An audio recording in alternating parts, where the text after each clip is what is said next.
विद्यार्थी के लिए यह पुस्तक उपयोगी सिद्ध होगा, ऐसा मैं उम्मीद करता हूँ। पुनः बहुत बहुत धन्यवाद।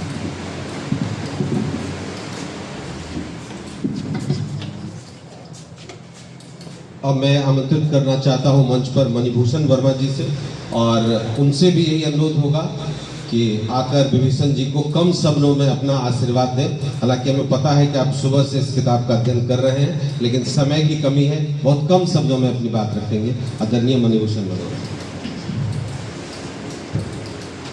इस सभा के सम्मानित अध्यक्ष, मेरे मित्र गण, शिक्षक और छात्र, मैं बहुत थोड़ी सी बात कहना चाहता हूँ। मैंने बहुत कम पुस्तकें पढ़ी है, कहीं देखा। यह बात तय है कि एक वक्ता ने कहा कि यह पहली पुस्तक है, और वास्तव में दलित साहित्य के नाटक पर मैं समझता हूँ कि यह पहली पुस्तक है। दो तीन बातें बड़ी आश्चर्य की है। ऐसे तो नाटक लिखे जा रहे हैं, बातें बहुत होगी, नाटक बहुत लिखे जा रहे हैं, लेकिन आज नाटक की स्थिति क्या है, इस पर भी विचार करने की ज़रूरत है। दलित नाटक के लिए इन्होंने दूसरा मंच की आवश्यकता की, और वास्तव लगता है कि दलित नाटक लिखने वाले अभिजात मंचों का प्रयोग कर रहे हैं। यह दलित साहित्य का अपमान है। उसे दलित मंच की व्यवस्था करना चाहिए, जो नहीं है, जबकि नाटक का विकास ही दलित मंच से हुआ है। आज भी सलहेश, राजा सलहेश को हम देखते हैं गांव में, उसका मंच दलित मंच है, नहीं अभिजात मंच नहीं है। लेकिन आज जो नाटक लिखने वाले दलित वर्ग के लोग हैं, वो जो लिख रहे हैं नाटक, वो भी उसी मंच का प्रयोग कर रहे हैं जो मंच सामंतवादी मंच है। इससे अलग नहीं, इन्होंने उठाया है इस बात को। प्रश्न उठता है कि नाटक की सबसे बड़ी क्षति करने की का जगह है टेलीविज़न, सिनेमा और मोबाइल। आश्चर्य लगता है कि आज जितने भी बड़े बड़े थिएटर्स समाप्त हो रहा है, तो वो तो जा ही रहा है, और ना ही दूसरा मंच की व्यवस्था की गई, दूसरे तरह की मंच व्यवस्था नहीं की गई। इससे भी क्षति होती है और हुई है। इन्होंने इस बात को भी उठाया है। तीसरी बात इन्होंने एक बड़ी बात उठाई है, वह यह है कि दलित साहित्य में इन्होंने दो आदमी का तुलनात्मक अध्ययन किया। मैं जहाँ जहाँ पढ़ा वही बात, एक गांधी और दूसरा अंबेडकर। गांधी ने हरिजनवाद कह करके, आश्चर्य लगता है कि गांधी जैसे सोचने वाले हरिजन कह करके मांस से अलग कर दिया है, जो नहीं होना चाहिए। इन्होंने, अंबेडकर ने हरिजन की बात नहीं की है, इन्होंने उठाया है बड़ी बारीकी से कि अंबेडकर ने वस्तु स्थिति को रखा है और वह अंतरजातीय विवाह पर जोर दिया है, ताकि जातिवाद का ये जो जड़ है वह समाप्त हो जाए। मित्रों, इस देश में आरक्षण की पद्धति चल रही है, चलना चाहिए। मुझे बताइए कि देश इतनी दूरी तक निकल गया है आज़ादी के बाद, आज और भी आपको आरक्षण की जरूरत होती जा रही है। क्यों? इसका क्या स्पष्ट कारण है? इसका मतलब है कि आपने, तमाम साहित्यकारों ने जो साहित्य लिख रहे हैं वो तमाम राजनीतिकरण किया है साहित्य का, जिससे बचने की जरूरत दलित साहित्यकारों का है। इन्होंने इस बात को लिखा है इस किताब के अंदर में। बचना चाहिए इससे, उसका राजनीतिकरण नहीं होना चाहिए, और वही हो रहा है। वास्तविक चीज है कि माँ आदमी के जीवन को बचाने के लिए आदमियत की सुरक्षा होनी चाहिए, और यह दलित साहित्य का मतलब होना चाहिए मानवता की रक्षा करना। और अगर वो मानवता की रक्षा करके नहीं, किसी जाति की रक्षा करने के लिए अगर तैयार होता है, तब तो वही अभिजात संस्कृति को पैदा करता है, जिससे क्या फायदा होने वाला है? तब तोड़ क्या रहे हो? इसलिए क्रांति के बीज बोने के लिए केवल जगाने की जरूरत नहीं है। एक बात निश्चित आप जान लीजिए, जो सामंती संस्कृति में पल रहा, जो बड़े ऊंच जाति के लोग हैं, उसको कुछ घाटा नहीं कर सकता है। आरक्षण पर आरक्षण लेते जाओ लेकिन उसको घाटा नहीं होगा, हो ही नहीं सकता है, क्योंकि वह इतनी दूर से क्या विकास की रेखाओं को अपनी मुट्ठी में लिए हुए, विकास को अपने मुट्ठी में लिए हुए, उससे मुक्त होना किसी को मुश्किल है। इसीलिए संघर्ष करने के लिए जरूरत है कि उनके जो विचार है उस विचार को उनके ही सामने धाराशाही, उनसे ही धाराशाही करवा देना, यह सबसे बड़ा तरीका है। यह दलित साहित्य में इसको होना चाहिए, जिसकी कमी है। जितने भी साहित्यकार मैंने सबको पढ़ा है, बड़ी बड़ी साहित्यकार करा, बहुत समय नहीं हमको, मैं बहुत कर सकता था, इसलिए इसकी भी जरूरत है बचने की। और इन्होंने इस बात को बड़े बारीकी से उठाया, सिनेमा पर भी चर्चा की है इन्होंने, वहाँ पर भी चर्चा की है, कहाँ कहाँ क्या नाम कहते हैं त्रुटियाँ हुई है, इसको भी उठाया। और उन्होंने इस बात को बड़ी गहराई से उठाया। जहाँ तक एक बड़ी बात है, मैं बैठा था तो इन्होंने आग्रह किया कि कोर्ट मार्शल को पढ़िए। मैंने कोर्ट मार्शल को पढ़ा। वास्तव में जब मैं कोर्ट मार्शल को इनके आग्रह पर पढ़ा, ऐसे तो इतनी किताब को पढ़ना तो आसान नहीं था, लेकिन जब कोर्ट मार्शल को मैंने पढ़ा तो लगा कि वस्तुतः कोर्ट मार्शल जो लिखा गया है वह उन तमाम दलितों के लिखे हुए नाटकों से बेहतर, जिसने बहुत बड़ी समस्याओं को उठाया है और बड़ी बातें कही है। आश्चर्य लगता है, जो देश का सुरक्षा करने वाले हैं वहां भी ये जातिवाद की जड़ घुसा हुआ है, और वहां पर भी ये सामंतवादी सामंतशाही व्यवस्थाएं जड़ पकड़ी हुई है। इस बात को उन्होंने बड़े बारीकी से, और उस पर उन्होंने बहुत अच्छी व्याख्या की है। पढ़ने के बाद मैं बिल्कुल तुरंत में नहीं कर सकता, किताब साथ में तो नहीं है, मैं कहता, लेकिन मैं बता देता है एक पंक्ति को, बड़ी अच्छी व्याख्या उन्होंने प्रस्तुत की इन बातों को, ये भी मुझे अच्छा लगा। और तो जो है, मैं समय भी कम है, हम क्यों किसी का समय, लेकिन अंत में इतना ही बात, विभीषण जी का यह प्रयास, एक बात जान लीजिए, फैक्ट्रियों से बना हुआ माल कभी अच्छा नहीं होता है, लेकिन जो व्यक्ति मेहनत करके बनाता है, आज इनकी जो ये पुस्तक है वह इनके मेहनत को, इनकी योग्यता को और उन विद्यार्थियों को एक चुनौती देने के लिए कहता है कि कम से कम फैक्ट्री से बचो और अपने परिश्रम से पीएचडी की डिग्री लो। ये डिग्री लेना उसके लिए फायदेमंद होगा। ये सबसे बड़ी बात होगी, इसकी सबसे बड़ी साथ ये किताब है। यह किताब इस बात को सिद्ध करता है, और कम से कम स्टूडेंट को ज़्यादा से ज़्यादा इस बात की शिक्षा लेनी चाहिए। मैं इन्हीं बात का करके मैं उन आने वाले छात्रों को भी आशीर्वचन देता हूँ जो डिग्री लेने के लिए खड़ा है, और वो मेहनत करे और ऐसी बात करे। Thank you. बहुत बहुत धन्यवाद मणिभूषण वर्मा जी। आपने स्वदेश दीपक के नाटक कोर्ट मार्शल का जिक्र किया, और निश्चित तौर पर, हालांकि स्वदेश दीपक जी हमारे बीच नहीं है, वो गायब हो गए, और मुझे लगता है कि वो अभी तक मिले नहीं है। बड़ा नुकसान हिंदी साहित्य का हुआ है। लेकिन जब आप कोर्ट मार्शल का मंचन देखेंगे तो आपके रोंगटे खड़े हो जाएंगे कि एक सिपाही जिसके साथ जातिगत भेदभाव सेना में किया जाता है, वो उसके बाद हथियार उठाकर अपने सीनियर ऑफिसर पर चला देता है, और उसका कोर्ट मार्शल होता है। लेकिन कोर्ट के सामने कैसे वो सेना के लोगों को नंगा करता है जातिवाद में, अगर आप देखेंगे तो आपके पसीने उतर जाएंगे। बहुत अच्छा नाटक है, अस्मिता थिएटर ग्रुप दिल्ली में यह नाटक करती है। आप उसको देखेंगे तो पता चलेगा कि जो भी अस्मिता उभर रही है, चाहे वो दलित साहित्य हो, आदिवासी साहित्य हो, स्त्री साहित्य हो, उसकी जो दावेदारी है वो सिर्फ दया का भीख नहीं मांगती, उसकी जो दावेदारी है वो निश्चित तौर पर ऐसी है कि आने वाले वक्त में आपको इग्नोर करना उसको बहुत मुश्किल हो जाएगा। और विभीषण कुमार की मैं एक तारीफ करूंगा, इस किताब को पढ़ते हुए आप लोगों ने भी इस पर ध्यान दिया होगा, मैडम और सर को बोलना है, हम लोग इंतजार कर रहे हैं। इन विषयों पर लिखते हुए इनकी भाषा तल्ख नहीं हुई विभीषण जी की, बहुत संयमित भाषा में बहुत महत्वपूर्ण बातें इन्होंने कही है। कई बार ऐसी बातों पर कहते हुए, बेवजह तो नहीं करूंगा, लेकिन एक उत्तेजना पैदा होती है, वो एक्सप्रेशन में भी, लेखन में भी। लेकिन इन्होंने बहुत संयमित होकर अपनी बातों को दर्ज किया है कि जो भी स्मिता है उसके कितने चरण है। इसलिए मुझे लगता है इसके लिए विभीषण जी बधाई के पात्र हैं। मैं समय न गवाते हुए अब आदरणीय डॉक्टर विश्वनाथ विवेका सर से अनुरोध करूंगा कि बहुत कम शब्दों में अपनी बात रखें। धन्यवाद। लोकार्पण समारोह सब पुस्तक परिचर्चा में आज की जो अध्यक्षा हैं डॉक्टर उषा सिंह के प्रति मैं बहुत ही सम्मान और साधुवाद अर्पित करता हूं।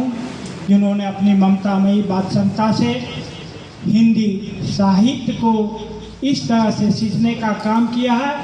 तो अब जब कभी भी यूनिवर्सिटी के प्लेटफॉर्म से कई कार्यक्रम को देखने का अवसर मिलता है तो हिंदी को मैं उसमें अव्वल पाता हूँ।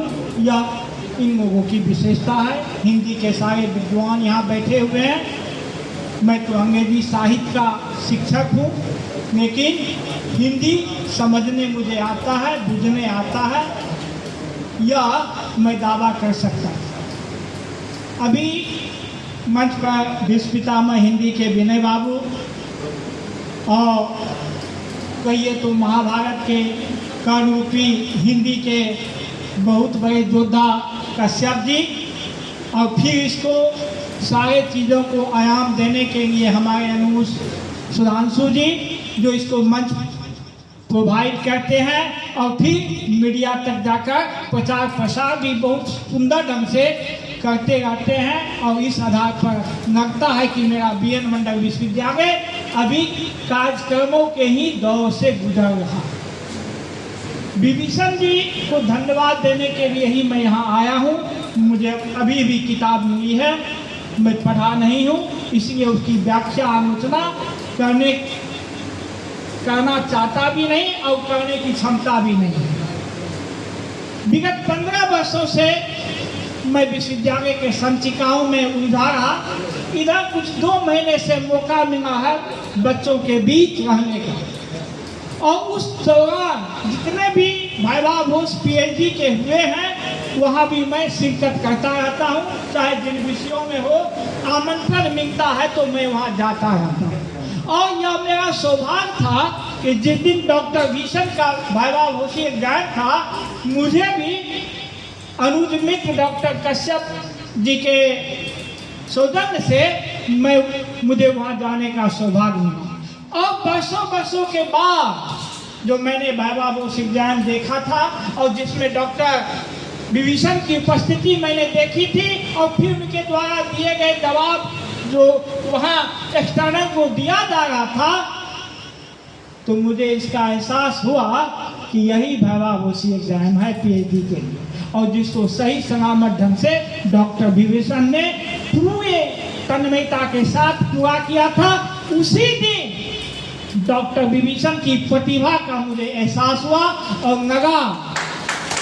अभी तो मैं दलित अस्मिता की बात कर रहा हूँ ना, लेकिन मुझे लगा कि BN मंडल की अस्मिता का एकमात्र रक्षक डॉक्टर विभीषण है, जिनको मैंने उस दिन भाइवाभूषी एग्जाम में जवाब देते हुए देखा था। तो इस तरह से अस्मिता की रक्षा का सारा श्रेय मेरे ख्याल से डॉक्टर विभीषण के कंधे पर जाता है।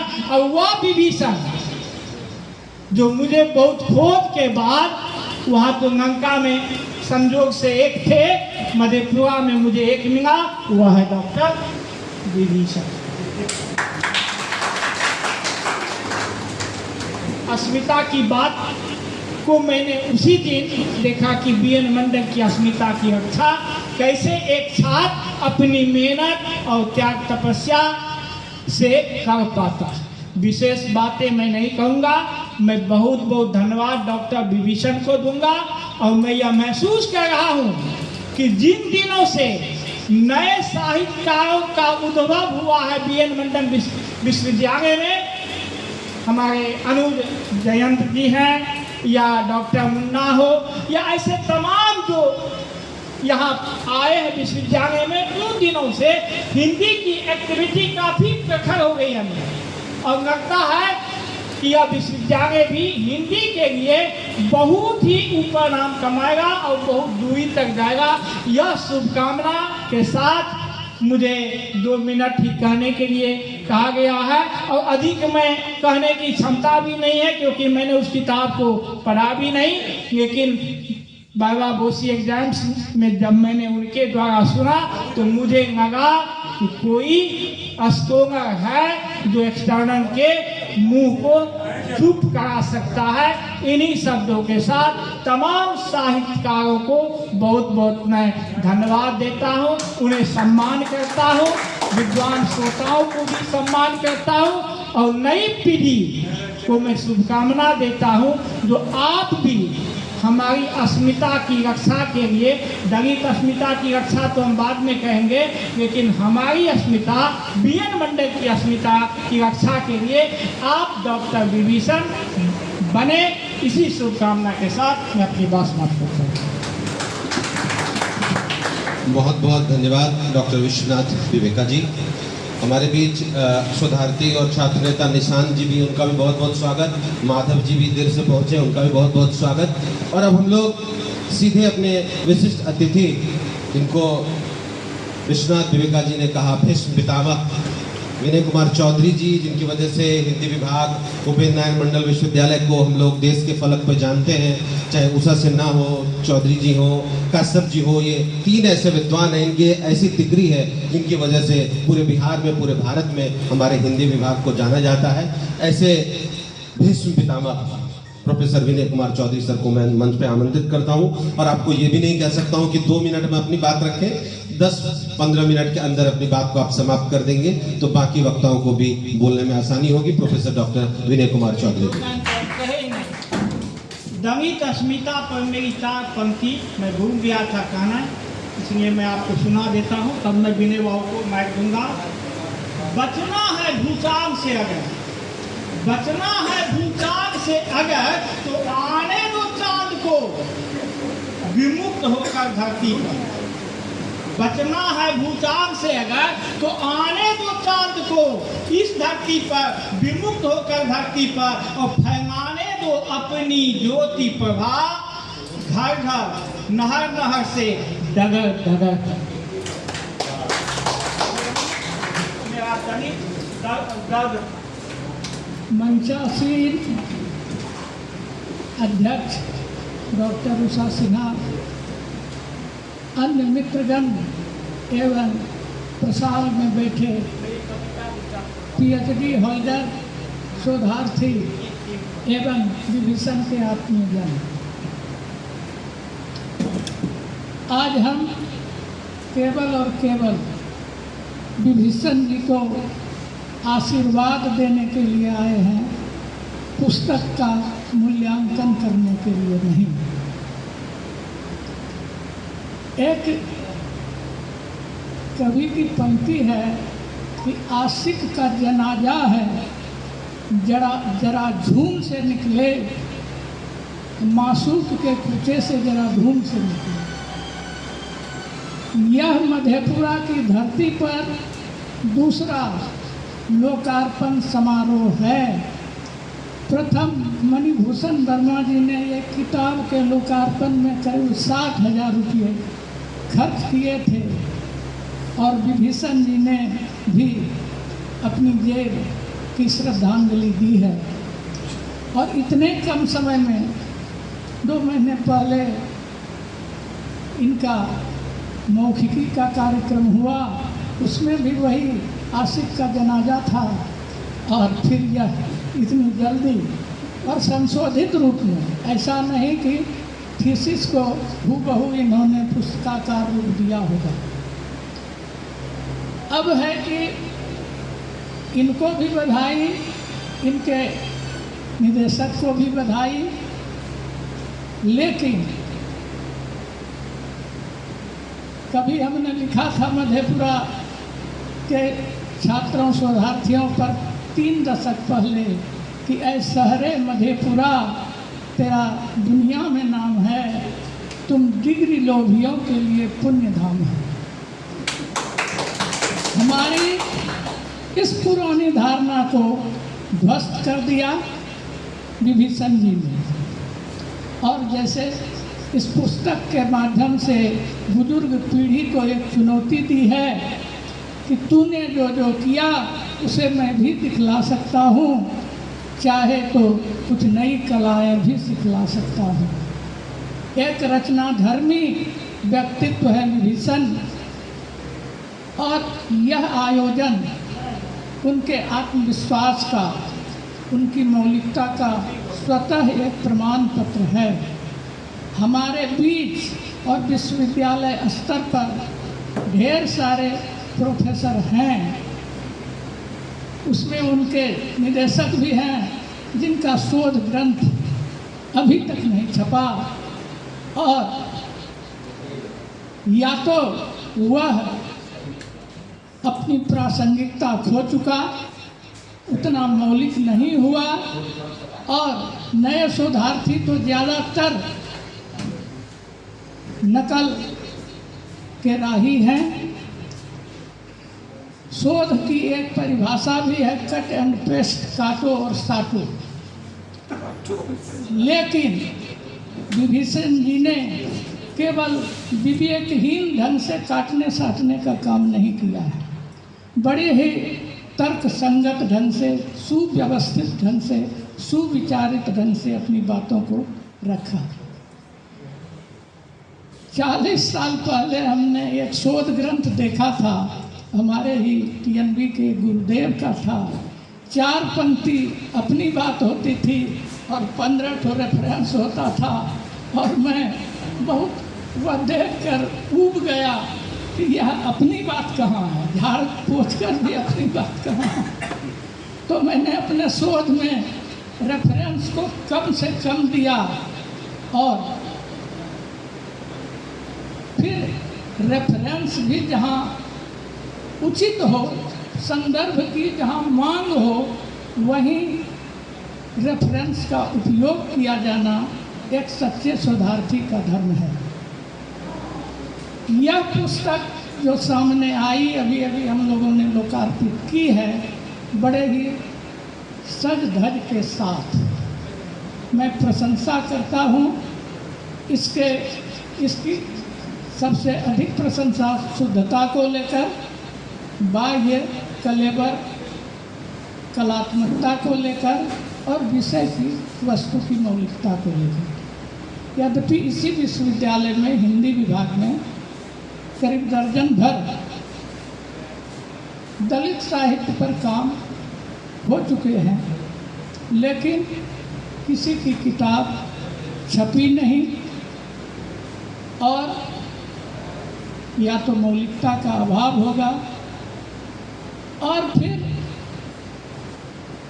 यह एक रेयर, ये अपवादजनक पुस्तक है कि इन्होंने नाटक पर लिखा है। नाटक जैसी आज की विलुप्त प्राय विधा मान लें, मंचन विहीन विधा मान लें, तो वो कहने में अतिशयोक्ति नहीं होगी।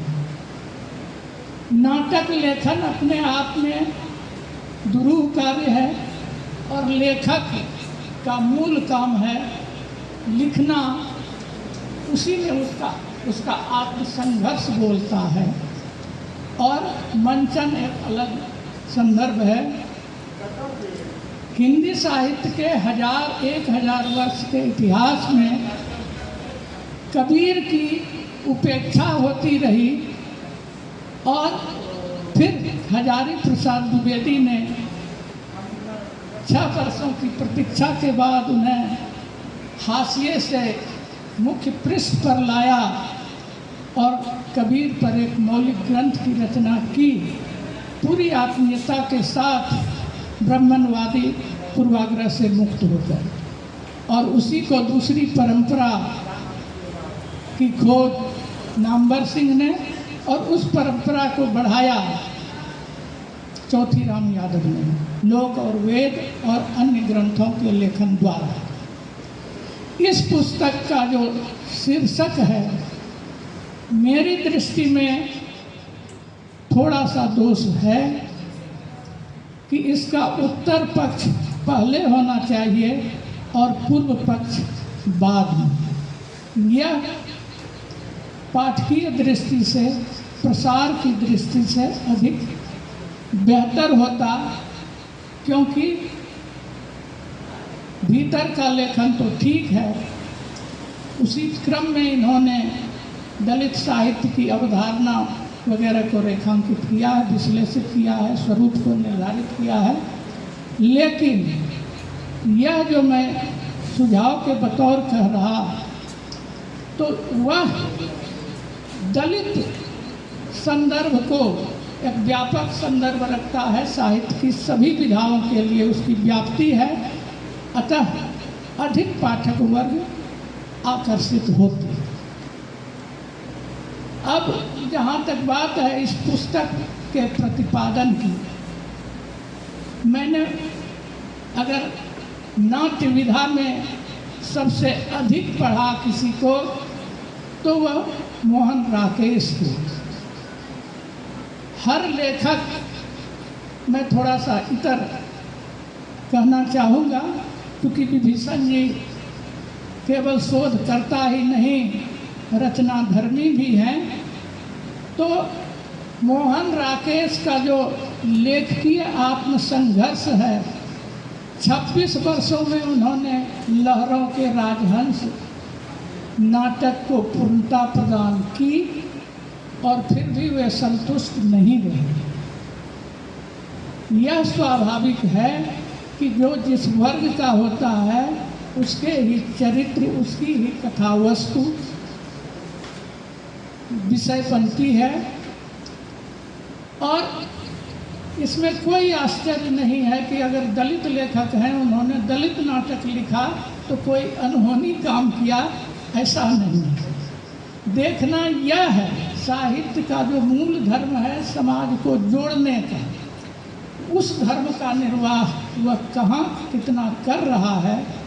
और लेखक स्वतंत्र होता है अपने पात्र गढ़ने में, लेकिन ज्यों ज्यों रचना आगे बढ़ती है वह विवश होता है पात्रानुकूल संवाद लिखने में, और स्वानुभूति की जरूरत ज़्यादा कविताओं में होती है। गद्य विधा में अनुभव बोलता है और अनुभव की कलात्मक अभिव्यक्ति जरूरी है। जैसा कि राजेंद्र यादव भी कहते हैं कि अनुभव मेरे लिए रोशनी के समान है, टॉर्च के समान है, जिसको जलाकर चलना मुझे कुछ कुछ लिखने जैसा लगता है। तो जरूरी नहीं है कि हर अप्रिय अनुभव को हम रचना में ढालें ही। नाटक विशुद्ध रूप से कथोपकथन पर आधारित होता है। दो परस्पर विरोधी चरित्र को गढ़ने में वहाँ समय की मांग होती है, परिस्थिति की मांग होती है, मनोविज्ञान की समझ की जरूरत होती है। इन सारी बातों को विभीषण जी समझें, क्योंकि वे एक लेखक हैं।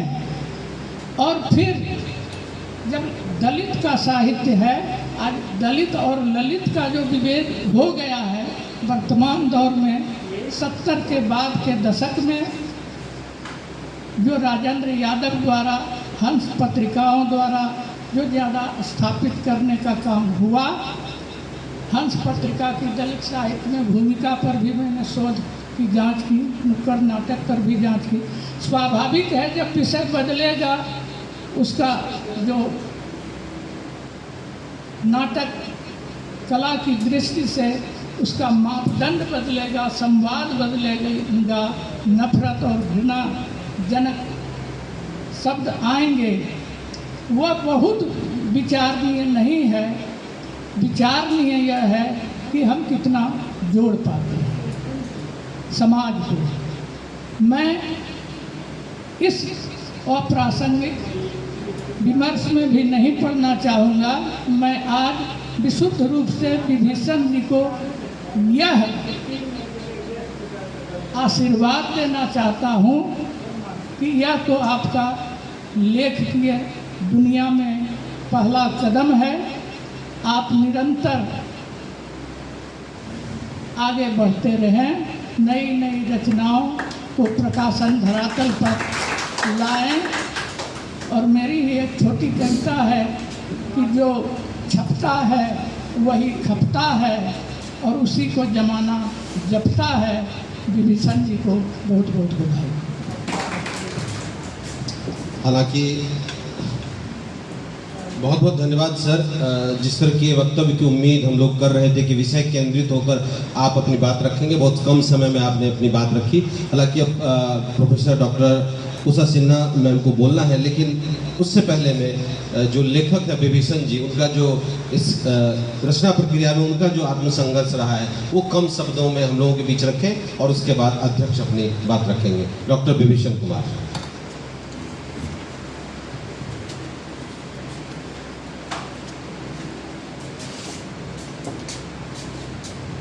आदरणीय मंचासीन विद्वतजन, आमंत्रित अतिथि, मेरे प्रिय गुरुवर्गन और साहित्य प्रेमियों, शोधार्थियों, छात्रों, सभी को मेरा वंदन।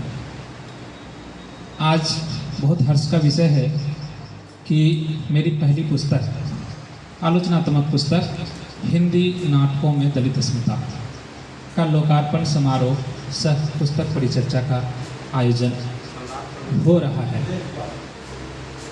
इस पुस्तक लेखन में मुझे बहुत सारी कठिनाइयों का सामना करना पड़ा। दलित नाटक मेरे शोध का विषय रहा है और यह बहुत ही कठिनाइयों से होकर गुजरना पड़ा, क्योंकि जब मैं इस पर काम करना शुरू किया था तो एक भी नाटक मेरे पास उपलब्ध नहीं था और ऐसे लेखकों से भी परिचित नहीं था जिन्होंने दलित नाटकों की रचना की है। हिंदी साहित्य के इतिहास को पढ़ते हुए कुछ नाटकों को, परंपरागत हिंदी नाटकों के बारे में मुझे जानकारी मिली थी, लेकिन इसमें बहुत बड़ा सहयोग डॉक्टर सिद्धेश्वर प्रसाद सिंह, जो मेरे शोध निदेशक रहे हैं, उनका रहा और मैंने इस नवीन विषय को चुना। और सिनॉप्सिस बनने के बाद मैंने नाटकों को खोजना शुरू किया और खोजते खोजते कई विश्वविद्यालयों में जाकर वहाँ शोधार्थियों से मिला कि हिंदी नाटकों पर तो बहुत सारा काम हुआ है, लेकिन इसमें दलित नाटकों पर, चूँकि जैसा कि अभी विनय सर ने कहा कि दलित नाटक लिखते हैं, इसमें बड़ी बात क्या है? तो दलित नाटक लिखते हैं, इसमें बड़ी बात है। अगर सबसे पहले जो दलित साहित्य के को मतलब दूसरे चश्मे से देखने वाले लोग हैं, वो कहते हैं कि दलित साहित्य क्यों, जब साहित्य है तो दलित साहित्य क्यों? तो वैसे आलोचकों को दलित साहित्यकार और कुछ गैर दलित साहित्यकार भी जवाब देते हैं और कहते हैं कि कविता थी तो फिर नई कविता क्यों, या इस तरह की छायावादी कविता, या बहुत सारी तरह की जो हिंदी साहित्य के इतिहास में हम कविताओं का दौर देखते हैं, इस तरह की कविता क्यों? तो लिखते हैं उसमें अलग क्या है कि दलित कितना तटस्थ रहकर दलित साहित्य या दलितों के साथ होने वाले भेदभाव या दलितों में भी जो एक नव अंबेडकरवादी संस्कृति है या फिर और जो अभिजात्य संस्कृति दलितों में पनप रही है, उसको कितनी बारीकी से उठाए हैं, कितनी ईमानदारी से उठाए हैं, इस पर जो है कौन से लेखक कितने तटस्थ रहकर लिख पाते हैं। दलित साहित्य में जैसे रूपनारायण सोनकर के नाटक हैं, उनके नाटकों में दलितों का जो संघर्ष है, खासकर दलित स्त्रियों का जो संघर्ष है, वह दोहरा संघर्ष है। एक तो वह अपने ही समाज के पुरुषों से पीड़ित है और दूसरे वर्गों के पुरुष और स्त्रियों से पीड़ित है। रूपनारायण सोनकर बड़ी बारीकी से इस चीज को उसमें उठाते हैं। एक दलित डिप्टी कलेक्टर बन जाता है तो वह किस तरह अपनी अंग्रेजी न बोल पाने वाली पत्नी को छोड़ देता है। यह दलित स्त्रियों का दोहरा संघर्ष उसमें दिखता है। मैं बात करूंगा इस पुस्तक पर, तो इस पुस्तक में ऐसे नाटककारों को मैंने लिया है और इस पुस्तक को जो कि शोध प्रबंध से यह बहुत मायने में अलग है। इसको मैंने लगभग नहीं मतलब 5 अध्यायों में विभक्त करके लिखा है।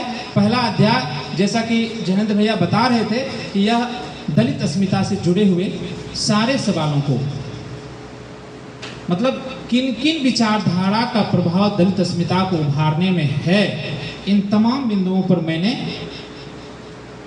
लेखनी चलाई है और उसको स्पष्ट करने का प्रयास किया है।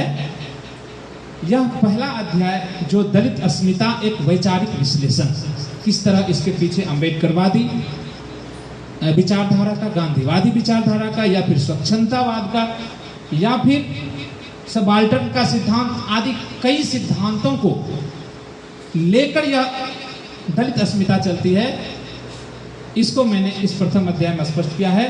दूसरा अध्याय हिंदी दलित नाटक स्वरूप एवं वैशिष्ट, यह परंपरागत, इस अध्याय में यह स्पष्ट करने का प्रयास किया है कि यह परंपरागत हिंदी नाटकों से किस प्रकार भिन्न है, दलित नाटक का स्वरूप क्या है, उसकी विशेषताएं क्या है। और फिर उसके बाद इसका जो सबसे महत्वपूर्ण अध्याय है वह तीसरा और चौथा है, हिंदी नाटकों में दलित अस्मिता, जिसके अंतर्गत मैंने गैर दलितों, जो जन्म से दलित नहीं है लेकिन उन्होंने दलित नाटक लिखे हैं, ऐसे नाटककारों के नाटकों का विवेचन विश्लेषण इस अध्याय में हुआ है। और चौथा अध्याय जो जन्मना दलित हैं और उन्होंने दलित नाटक लिखे और उसमें दलितों की अस्मिता, उनकी पहचान, वह चाहे राजनीतिक स्तर पर हो, धार्मिक स्तर पर हो, सामाजिक स्तर पर हो या अन्य किसी भी स्तर पर हो, इसको किस तरह से उभारते हैं। जैसे कि माता प्रसाद एक महत्वपूर्ण नाटककार हैं जिनके सर्वाधिक नाटक हैं। माता प्रसाद के नाटकों का अध्ययन करते हुए कुछ ऐसे महत्वपूर्ण ऐतिहासिक पात्रों पर लिखित रचित नाटक मिले जिनके बारे में इतिहास मौन है या उपेक्षित रखा है ऐसे पात्रों को, वो चाहे वीरांगना झलकारी बाई हो या फिर उदा देवी पासी। वो आप जब झांसी की रानी के बारे में पढ़ते हैं तो वीरांगना झलकारी बाई को नहीं पढ़ते, या उनके बारे में नहीं लिखा गया या कम लिखा गया है। ऐसे पात्रों को सामने लाते हैं माता प्रसाद और उस पर नाट्य रचना करते हैं। तो यह चौथे अध्याय में ऐसे कई ऐतिहासिक रूप से उपेक्षित, जो अपनी अस्मिता के लिए राजनीतिक स्तर पर, धार्मिक, सांस्कृतिक सभी स्तरों पर उपेक्षित हैं, ऐसे नाटकों को उभारा गया है। इसी क्रम में एक महत्वपूर्ण नाटककार है सुरेश चंद्र, जिनके करीब 6 नाटक है, लेकिन मैंने 5 नाटकों को इसमें लिया है। मंदिर से अस्पताल तक, यह कोरोना के दौर में लिखा गया नाटक है, जिसमें किस तरह से मंदिर के बदले अस्पताल की जो जरूरत है इसको रेखांकित सुरेश चंद्र ने किया है। और फिर इसका अंतिम अध्याय है जिसमें नाट्य के अन्य कई फॉर्मेट, जैसे नुक्कड़ नाटक या एकांकी, कई तरह के जो नाटक है उनमें दलित अस्मिता को उभारने का काम किया है। यह बस इसी शब्दों के साथ, समय कम है, मैं यही कहना चाहूँगा कि इसे, यह मतलब अद्यतन कार्य है। इस पर मैंने काफ़ी सामग्रियों को जुटाकर कड़ी मशक्कत से यह पुस्तक मैंने तैयार की है। यह नाटक के लिए चुनौती भी है और इस पर काम करने के लिए चुनौती भी है, लेकिन अब जो भी हिंदी साहित्य में नाटक के क्षेत्र में या खासकर दलित नाटक के क्षेत्र में कार्य करना चाहें उनके लिए यह महत्वपूर्ण किताब सिद्ध हो सकती है, ऐसा मेरा विश्वास है। मैं इन्हीं चंद शब्दों के साथ अपनी वाणी में विराम देता हूँ। बहुत बहुत धन्यवाद डॉक्टर विभीषण कुमार, आपको बहुत बहुत बधाई। हमारे बीच हमारे मुख्य अतिथि प्रोफेसर डॉक्टर कैलाश प्रसाद यादव जी आ चुके हैं। मैं उनसे भी अनुरोध करूंगा कि 2 मिनट अपना आशीर्वाद दें। हमारे अध्यक्ष को सुनने की जो हमारी घड़ी वो धीरे धीरे लंबी होती जा रही है, उस समय तैयारी में है। इससे पहले हमारे मुख्य अतिथि प्रोफेसर डॉक्टर कैलाश प्रसाद यादव। ठाकुर प्रसाद महाविद्यालय के स्मार्ट क्लास में आयोजित लोकार्पण समारोह सह पुस्तक परिचर्चा के अवसर पर उपस्थित मंचासीन प्रोफेसर डॉक्टर उषा सिंह, प्राचार्य रमेश झा कॉलेज मधेपुरा सहरसा, जिनसे हम लोग बहुत दिनों से परिचित हैं। इनकी कार्यशैली और इनकी विद्वता का लोहा शायद बीएन मंडल भी मानता है। हमारे बीच प्रोफेसर डॉक्टर विनय कुमार चौधरी जी हैं, जो मंचासीन हैं। इनकी कविता बहुत ही लोकप्रिय होती है और ये क्रिटिसिज्म टाइप के कविता कभी कभी सुनाते हैं। हमारे बीच डॉक्टर सिद्धार्थ कश्यप जी हैं, जिनको हम लोग विषय प्रवेश के रूप में आज के लोकार्पण का सारांश मैं सुना। हमारे बीच डॉक्टर सुधांशु शेखर जी हैं। वैसे तो हम लोग गैर साहित्य विषय से मैं भी आता हूँ और सुधांशु जी भी है, क्योंकि हिंदी साहित्य या अंग्रेजी साहित्य में की जो विषय और व्याख्या और बेहद होती है वह सर्वसाधारण के बस की बात नहीं होती है, मैं ये समझता। हमारे बीच विश्वनाथ विवेका जी हैं, जो अंग्रेजी साहित्य अंग्रेजी के अभी पीजी हेड हैं। ये भी अपनी लेखन कला से काफ़ी चर्चित और बहुचर्चित रहते हैं। हमारे बीच खेल प्रेमी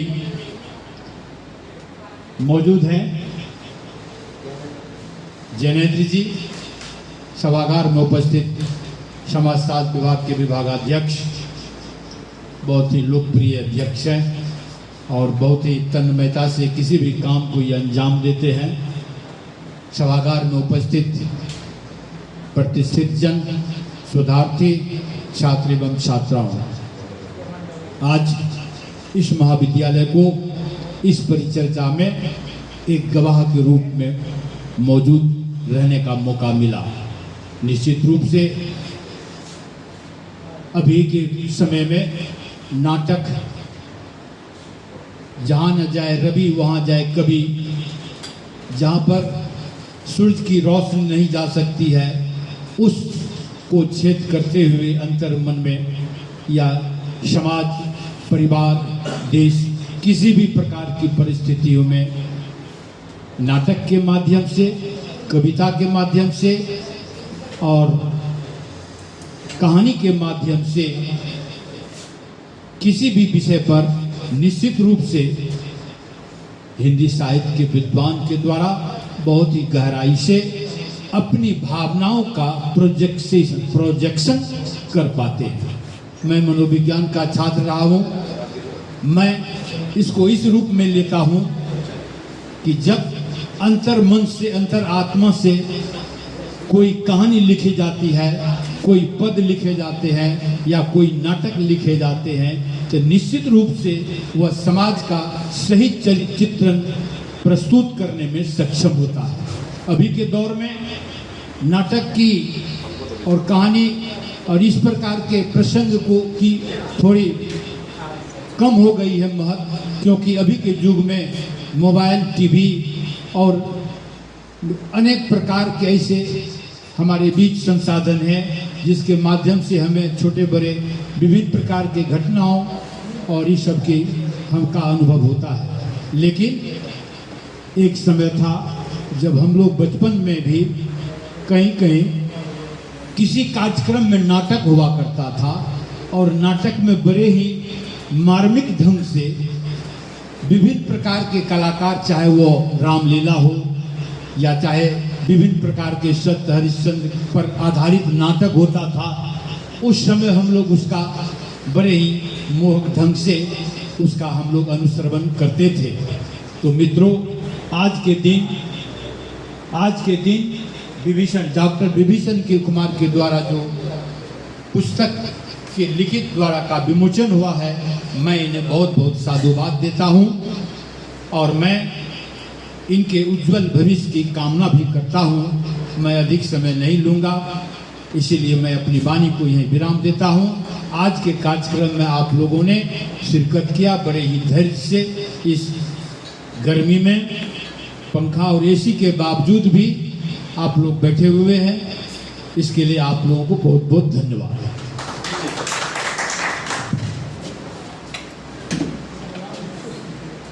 प्रिंसिपल साहब का विशेष धन्यवाद। एसी और पंखा है इसलिए हम लोग बैठे हुए हैं इस इंफ्रास्ट्रक्चर को डेवलप करने के लिए। और अब अंत में आज के कार्यक्रम के अध्यक्ष प्रोफेसर डॉक्टर उषा सिन्हा जी, बिना किसी भूमिका के मैं उनको मंच पर आमंत्रित करता हूं। उनके मार्गदर्शन में विभीषण जी फले फूले हैं और मातृक्षमा प्यार उनको मिला है उषा सिन्हा जी से। तो मैं चाहता हूँ इस अवसर पर अपनी दोनों भूमिकाओं में आप विभीषण को आशीर्वाद दें और इस किताब पर अपनी राय रखें। आदरणीय प्रोफेसर डॉक्टर उषा सिन्हा जी।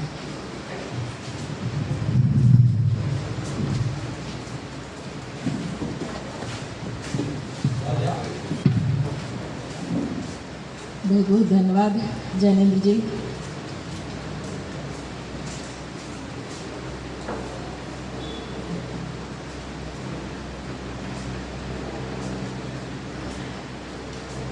सबसे पहले आप सबको मेरा नमस्कार।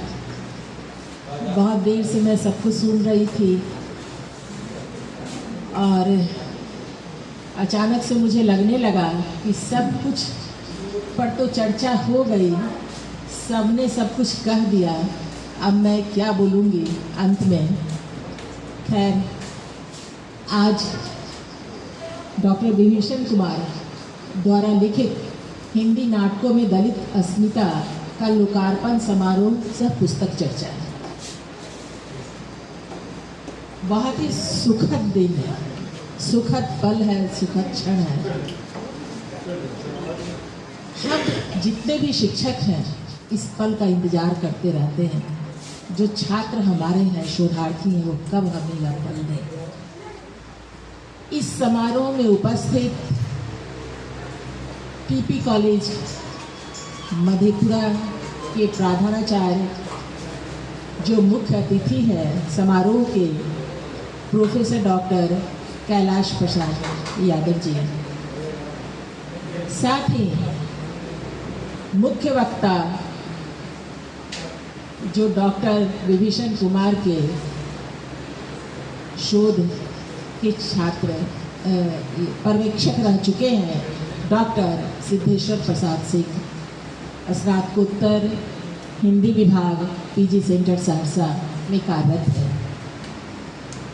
बगल में बैठे विशिष्ट अतिथि प्रोफेसर डॉक्टर विनय कुमार चौधरी जी, जो किसी परिचय के मोहताज नहीं हैं। आप सबने सुना कि मधेपुरा के साहित्य जगत के भीष्म पितामह हैं। साथ ही विश्वविद्यालय हिंदी विभाग के पूर्व विभागाध्यक्ष एवं संकायाध्यक्ष रह चुके हैं। मंच पर आसीन अंग्रेजी विभाग के विभागाध्यक्ष डॉक्टर विश्वनाथ विवेका जी, जिनसे आप सभी परिचित हैं। अंग्रेजी के तो विद्वान हैं ही, साथ ही हिंदी के भी हैं, क्योंकि इधर बहुत दिनों से इनकी कविता नहीं आई है। मेरे व्हाट्सएप पर हमेशा लिखते रहते हैं हिंदी कविता, हिंदी अंग्रेजी दोनों ही, और व्हाट्सएप करते हैं। तो उससे बात हो ना हो, मिलना जुलना हो या ना हो, लेकिन कविता के माध्यम से, इनकी रचना के माध्यम से हम मिलते जुलते रहते हैं। मंच पर आसीन इस कार्यक्रम के संयोजक डॉक्टर सुधांशु शेखर जी से भी आप परिचित हैं। बहुत सारे विश्वविद्यालय का असाइनमेंट इनके अधीन रहा है और आज भी है। और मैं यह कहूँ कि ये कब सोते हैं यह मुझे पता नहीं चलता है, क्योंकि कभी कभी बहुत ऐसा कुछ अर्जेंट होता है तो मैं 1:30-2 बजे रात में भी इनको मैसेज कर दिया करती हूँ, तुरंत जवाब आ जाता है। मैं तो उस काम के लिए जगी रहती हूँ, लेकिन ये कब सोते हैं ये मैं आज तक नहीं समझ पाई। 1 बजे, 2 बजे, 3 बजे कब सोते हैं। इतने कर्मठ हैं, युवा है और लगातार अपने कार्य में, विश्वविद्यालय के कार्य में, महाविद्यालय के कार्य में लगे रहते हैं। साथ ही हमारे बगल में बैठे हैं आज के इस समारोह के मंच संचालक डॉक्टर जैनेन्द्र कुमार। युवा आप सभी परिचित हैं और जब से हमारे विश्वविद्यालय में इनकी नियुक्ति हुई है, खेल विभाग को तो इन्होंने बहुत ऊपर ले गया, जो कि बिल्कुल कई वर्षों से वो दबा हुआ था। और आज हर जगह हमारे यहाँ के खिलाड़ियों की चर्चा होती है, और जो खिलाड़ी दबे हुए थे, उनकी प्रतिभा उभर नहीं पा रही थी, आज सभी परचम लहरा रहे हैं दूसरे स्टेट में भी जाकर, दूसरे राज्यों में जाकर। सामने बैठे हैं हमारे, कई प्रोग्राम में शिरकत इन्होंने की है, जो गज़ल गायक है, नाम मैं भूल रही हूँ, इसलिए मैंने पहले इनका नाम अभी लिया और लोगों से पहले, कि ऐसा न कि सियाराम मयंक जी, हाँ मयंक जी के नाम से मैं जानती हूँ, सियाराम मयंक जी।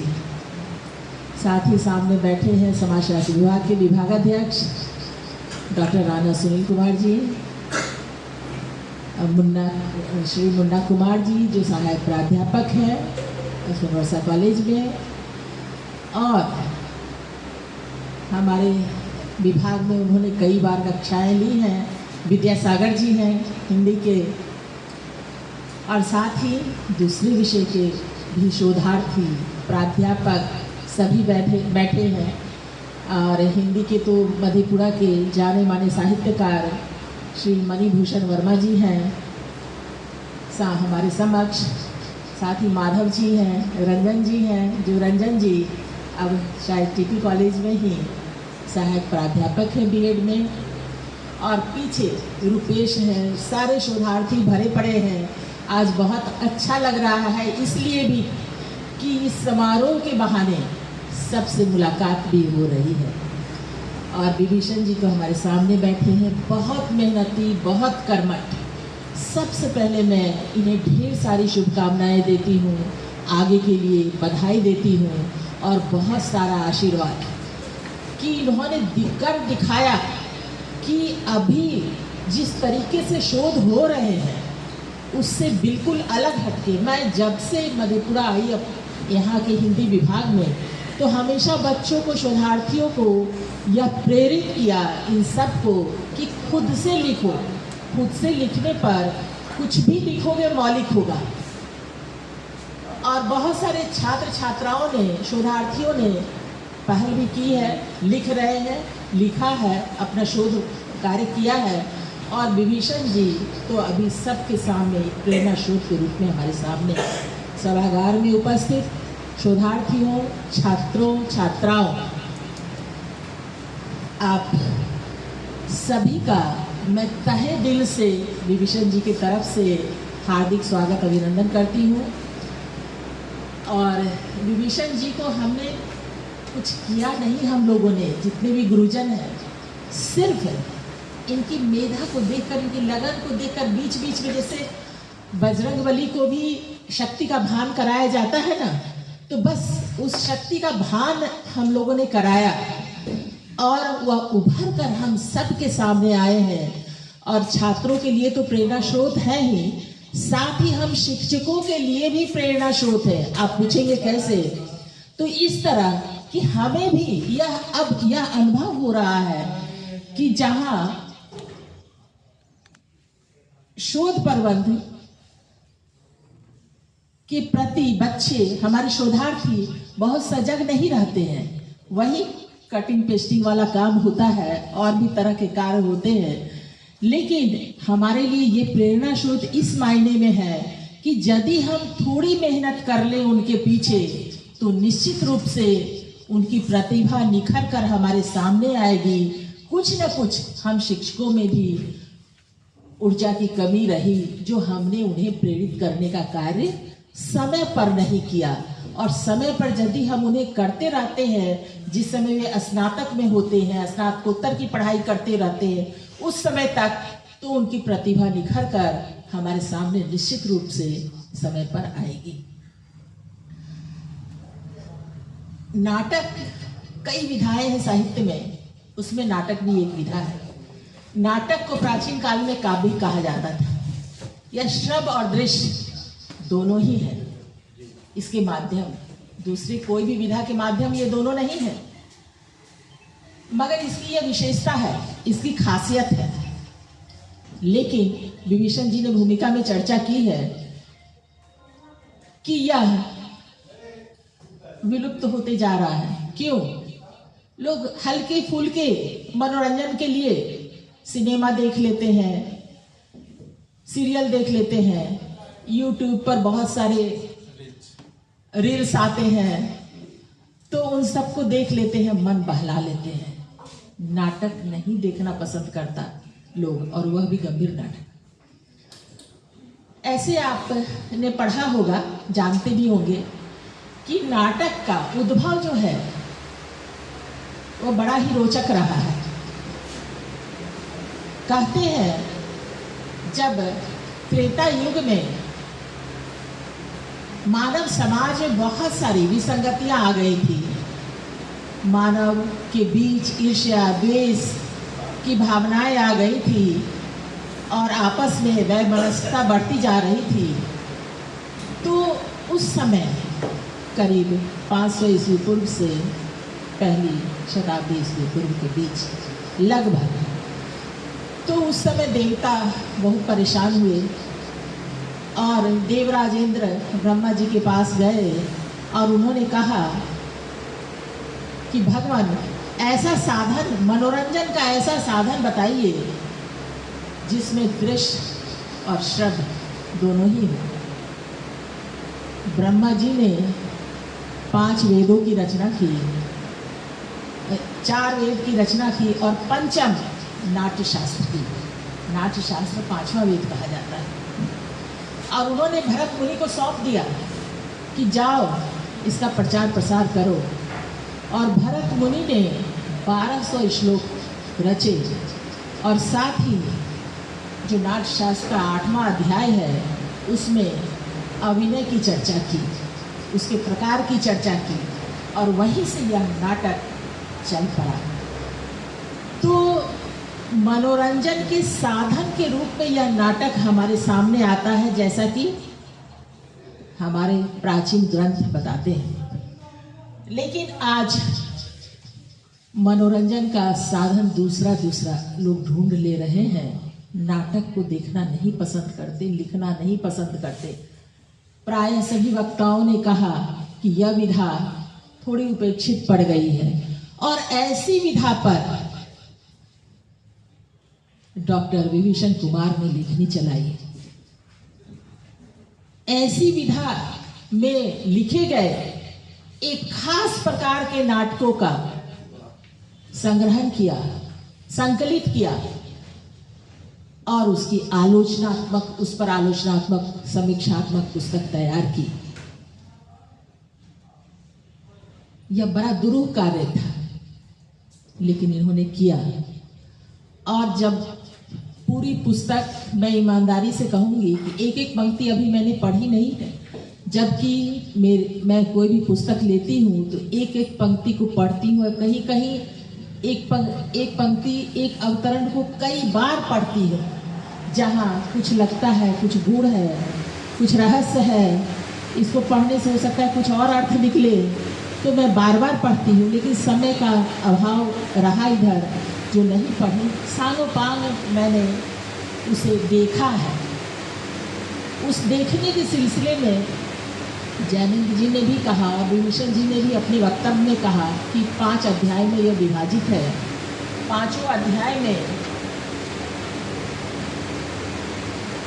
पहला वैचारिक विश्लेषण से संबंधित है, दूसरा हिंदी दलित नाटक का स्वरूप एवं वैशिष्ट है, यानी उसकी अवधारणा और उसकी विशेषताएं हैं इसमें, जहाँ तक मैं समझ पाई। और तीसरा चौथा अध्याय जो है वह दलित नाटक पर है। भाषा के संबंध में भी बहुत धीरे से लेकिन जैनंद जी ने चर्चा की, और मैं भी चर्चा करूंगी कि इन्होंने जो दलित नाटकों को लिया है, उसके साथ साथ इन्होंने बीच बीच में दलित एकांकियों को भी संकलित किया है, उनको भी लिया है। उस सिलसिले में भी मुझसे इन्होंने चर्चा की थी कि कुछ एकांकी ऐसे मिल रहे हैं जो दलित एकांकी हैं, दलित विषय को लेकर लिखे गए हैं, दलित अस्मिता को लेकर, तो इसमें मैं उसको भी लेना चाहता हूँ। तो हम लोगों ने आपस में विचार विमर्श किया था और उसे लिया है। तो हिंदी नाटकों में दलित अस्मिता जो है, इसमें कई नाटककार हैं, कई दलित नाटककार हैं।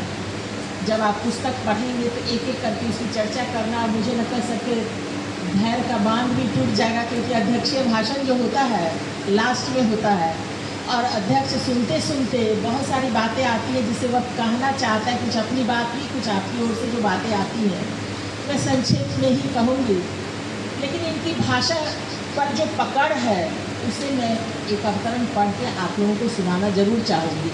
अब प्रमुख नाटक में जो है, जैसे एक और द्रोणाचार्य हैं, बाढ़ का पानी है शंकर शेष की, कबीरा खड़ा बाजार में भीष्म साहनी की, कोर्ट मार्शल है स्वदेश दीपक की जिस पर अभी चर्चा हुई है कई बार, महाभोज मन्नू भंडारी, शंभू की हत्या नरेंद्र कोहली, आगरा बाजार जमारदानी हबीब तनवीर की, सुनो भाई साधो नरेंद्र मोहन की और चरणदास चोर बहादुर कलारिन मदन निषाद की।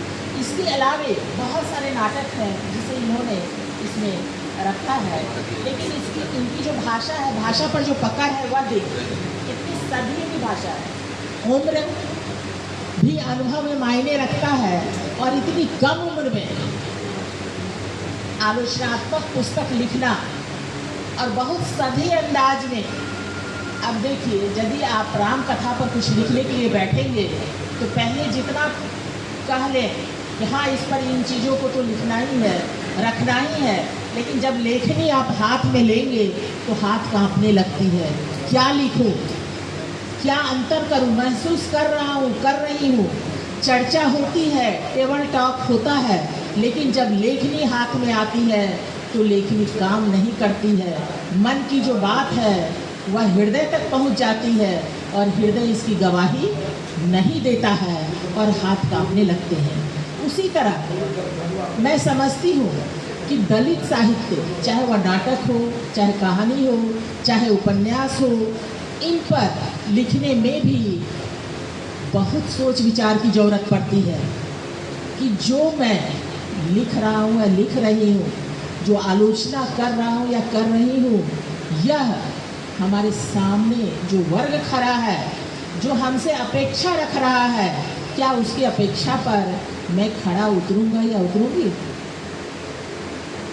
लेकिन विभीषण जी ने जो जैसे जितना भी मैंने पढ़ा है, मैंने देखा कि अपने को तटस्थ रखते हुए इन्होंने लेखनी चलाई है।